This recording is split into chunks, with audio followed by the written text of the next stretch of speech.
Hey everybody, what's going on? Welcome back to The Truth, where we talk about the truth of college and NFL football. So today we get a little bit of that nice week one college football action. I know everyone's been waiting for it. You got number 14 Utah against not ranked Florida. Let's talk about this game. This game was something. It was a story of missed opportunities for Florida and poorish offensive play by Utah. If either of these teams played to their best, they could have easily run away with this game. But they didn't. They both played down, which usually you don't see. It's kind of funny, but let's dive into it. And in the first, let's talk about Florida's first drive. That first drive by Florida didn't look good. They punted the ball. Okay, let's see what their defense can do. Boom, big play, Utah. First play. Two Florida players run into each other. Utah player catches it, scores a touchdown. I wish I could say that's how the game was, but it wasn't. Like I said before, Utah's offense didn't execute the best that it could have. We're sitting here. Utah could have easily blown out Florida. Or at least that's what it felt like. They had the players, they had the potential. They just didn't do it. They didn't execute to their fullest extent. Um, that's I think their best quarter offensively was probably that second one. They felt like they had a good rhythm going. They felt like they could run and pass the football. Their X factor for this game, which really put Florida's defense in the bind, was that QB. He could pull that. He could pull that run or just scramble, escape the pocket, and go score touchdowns. Super fast guy. I know he ran track in high school. They commented it on ESPN. But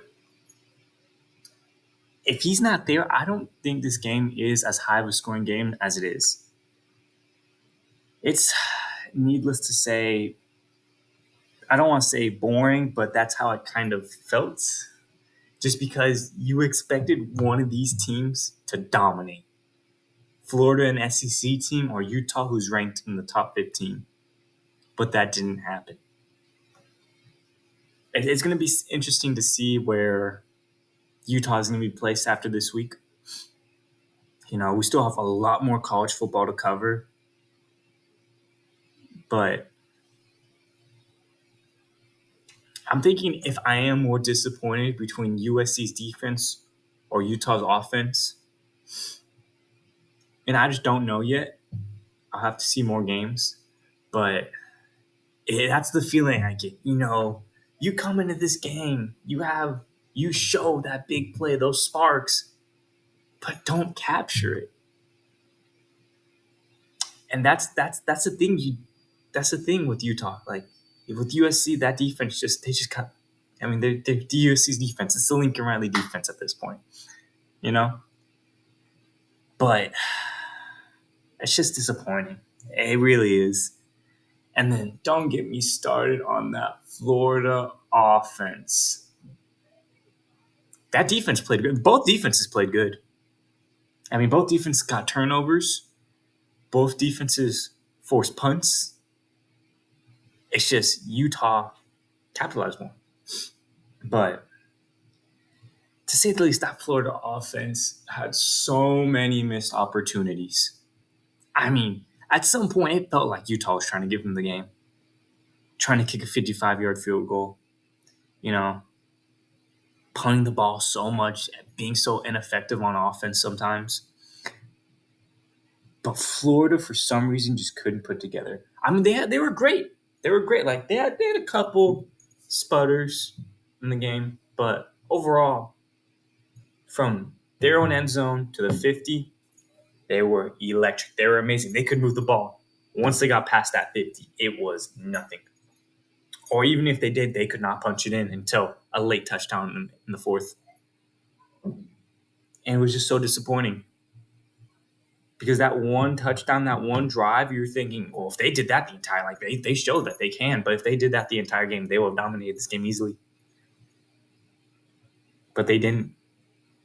They missed a field goal. They oh my gosh, so many red zone opportunities crushed because they couldn't convert on fourth down. They couldn't convert on third down. It's disappointing to say. I hope both these teams play better. I hope both these lines play better.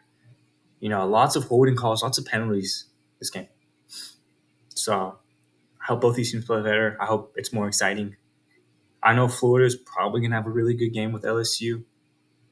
I think Utah plays UCLA. I know they play. They were talking about it earlier. I don't remember. But Utah plays a good couple of teams, so hopefully they have better games. But if I were to, out of these three teams, out of Utah, USC, or Notre Dame, if I had to put a team on upset alert, it'd be Utah. Just because of how their offense played. You got it, and especially in college. Like when you play tough teams, you got to be able to dominate on both sides. Because if not, you're going to lose games. Like you're not going to have a good record. Good record with hence 1 or 2 losses. That's a good record in college football. It's a bit disappointing if you lose 3 games because that means you're probably going to miss the playoffs. I think this is the year where they expand the playoffs. So I feel like maybe a two-loss team could sneak in, but definitely a 1-loss team. But let's get into some NFL news. Let's move on. Let's get into some NFL news. Let's talk about some things. Oh, we're going to talk about that one later. But let's talk about Cooper Kupp. This Rams team has a lot of youth and inexperience. So if Matthew Stafford and Cooper Kupp can't get on the field, if they can't be on the field together consistently, I don't think this team plays well. I think you need both because both have such a high potential, especially with how young this team is right now. So to have Cooper Kupp be a day-to-day thing as he continues to deal with that hamstring, it sucks. Because, let's be honest, Cooper Kupp is one of the best receivers in the NFL right now. And it's tough to see because, this is what happens when players get in their late end of their career. They get more injured. It happens. It sucks, but it happens. It's the game. It's the job. But I think they have the potential to be better than last year, even though they are a very young team, if they can stay healthy. If they do not, I think this is going to be one of the teams who has a really high pick next year or this coming draft. That's just how it is. I mean, but, I could be proven wrong. I'll be gladly to be proven wrong. Sean McVay, great offensive coach, great head coach, great-minded guy. Moving on to the next point, let's talk about punters. We really don't hear punter battles anymore. That's one of the things, that's the one thing I barely hear anymore is the team talking about moving on from a punter or a kicker for, in the same case, both. But Lou Hedley, a 30-year-old rookie, I'm curious to see how he plays because these Australian guys who come to the NFL kicking or punting, they do pretty well. They do pretty well. So I'm interested to see, even though he is a punter, I'll be interested to see. Maybe we can see some cool highlights.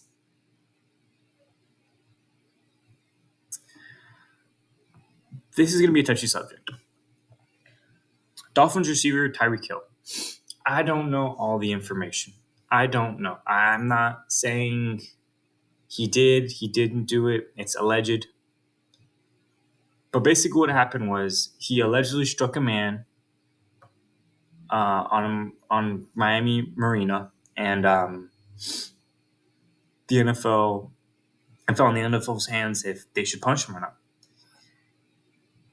Let's say this. If I haven't looked into it, but let's say, I'll give you both options. We'll start with this one. If Tyreek Hill didn't do it, not disciplining him, looks great. Looks like you did your job and you look good as an NFL PR team. Because you can say, hey, we're cracking down. we're also doing our research and we're making sure it's right. Now, on the flip side of that, if there is significant evidence of Tyreek Hill doing what is alleged, which I'm not saying there is, but I'm saying if. One, it's bad. You shouldn't do that, But coming from an NFL PR standpoint or point of view, you look terrible. Because now you crack down on gambling. You really didn't crack down on Kamara too much. 3 games. But it was in Vegas. We don't know all the information. Well, we have an idea of what happened. We don't know to the extent. It's those are really touchy subjects, and this is too. But if he did do what he did, it's not a good look for the NFL because you're suspending guys for a full season or half a season for gambling. But when it comes to violent acts, what are you doing? 3 games max is what it's looking like right now. It doesn't look good. But I don't have all the information. And that's my standpoint. Both sides of a coin. Let's talk about Vikings' newer receiver, because he did get traded for, TJ Hawkinson. He gets an extension. I was wondering what the Vikings were going to do with this, because they originally got him from the Lions, and he played well for them. He did. He really helped out Kirk Cousins.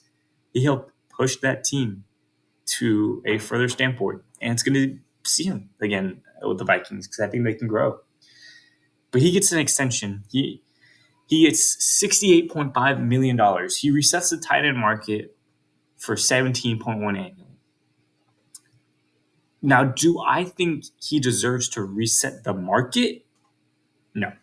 But hear me out. Do I think he deserves to get paid? 100%. The only reason I don't think he deserves to reset the market is I don't think he's the best tight end. It's just the fact that the tight end right now don't get paid as much as receivers or quarterbacks or defensive ends. If I were to pick a team, pick a player, probably Kelsey or George Kittle, like the dominant, the top tier guys who deserve to get paid.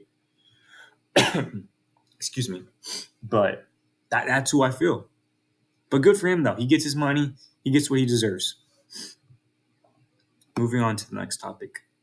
Dolphins fullback gets a 3-year extension worth $17.2 million. Wow, this came out of nowhere. For a fullback to get paid this much money is awesome. And you can tell he's going to be an integral, and he's going to be a part of that. He's going to be a good part of that Dolphins offense.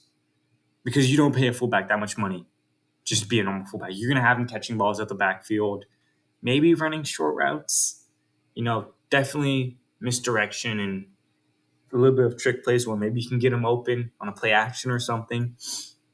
Maybe you give him the ball a couple of times, I haven't really looked into Alex Ingold, but you can tell the Dolphins really value him. And then getting onto our last point. Bosa to Cowboys trade idea. Look, I'm just going to be honest. Talking the never going to happen is true. It's not going to happen. What to be given up to get Nick Bosa isn't even much amount. I mean, look, this guy plays amazing every single year. He gets stupid amount of sacks. He disrupts the run a stupid amount of times. He's a guy where you could put on the edge and say, we don't have to worry about that. Let's focus on, he's one of those guys where it's like, I believe my guy will win 100% of the time against whoever is at left tackle. Because Nick Bosa is that type of player. He's really freaking good. Do I think the Cowboys have enough capital to compete, which is what they're trying to do, and trade for Nick Bosa? Absolutely not. Absolutely not. unless they're willing just to say screw it and pull a Ram style decision, I guess.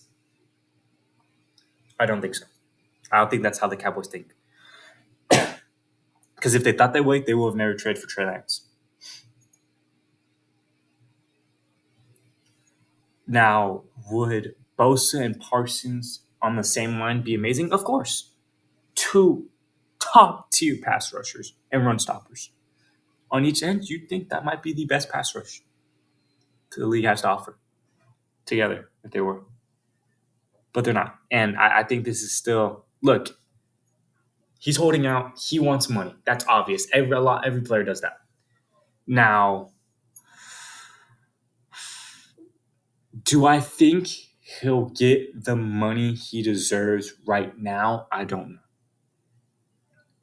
Do I think he has a chance? Of course. The one thing the 49ers can't do is let this man hit free agency. Because once he hits free agency, it's gone. He's going to the highest. He might go to the highest. He probably will go to the highest bidder. He deserves it. I mean, he deserves to make lots of money. You know? That's what you get when you get defensive player of the year. That's what you get when you get stupid amount of sacks and when you wreck offenses.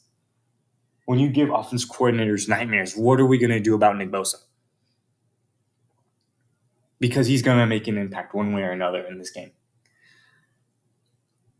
You know? But it's going to be interesting to see how the 49ers play this.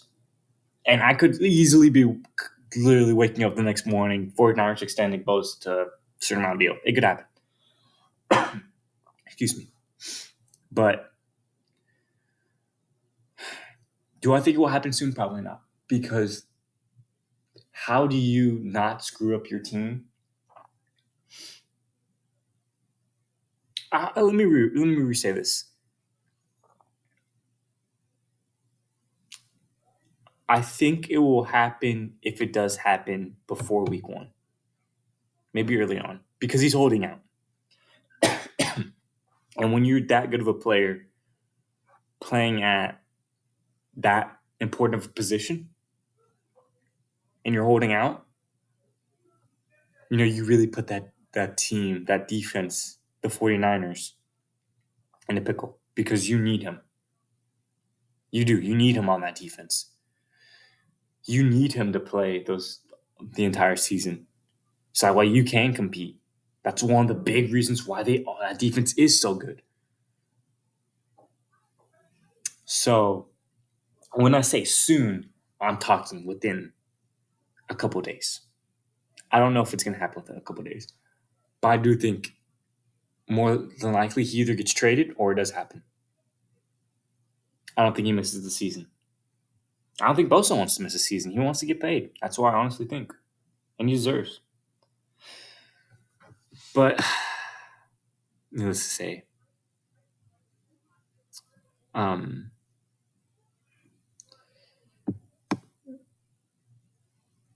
it's just, that's just how it is. Let's talk about Andy Reid. I know I'm scrolling. Let's talk about Andy Reid. What came out recently is that he stole a play from a janitor when he was with a previous team. Now, do I totally believe this? I don't know. But do I like the idea? 100%. Because it's so funny. It's so funny. Because, in his mind, he's probably thinking, you just got beat by a janitor. Because I didn't come up with this play. I think that's funny. I really don't know if it did happen or didn't. But it's funny that came out. It's going to be a little dry Friday. Friday's probably going to be a little dry. Probably won't upload a video. Probably depending on my schedule. I'll definitely upload a video Monday. I don't know if I'll upload a video Saturday or Sunday. Probably not Friday. Unless something really big happens. Probably not Friday. But yeah, I'll see y'all later. Tell me who you want me to talk about, what you want me to talk about, my reaction to things, the film section I should do, let me know. Peace, and thanks for watching.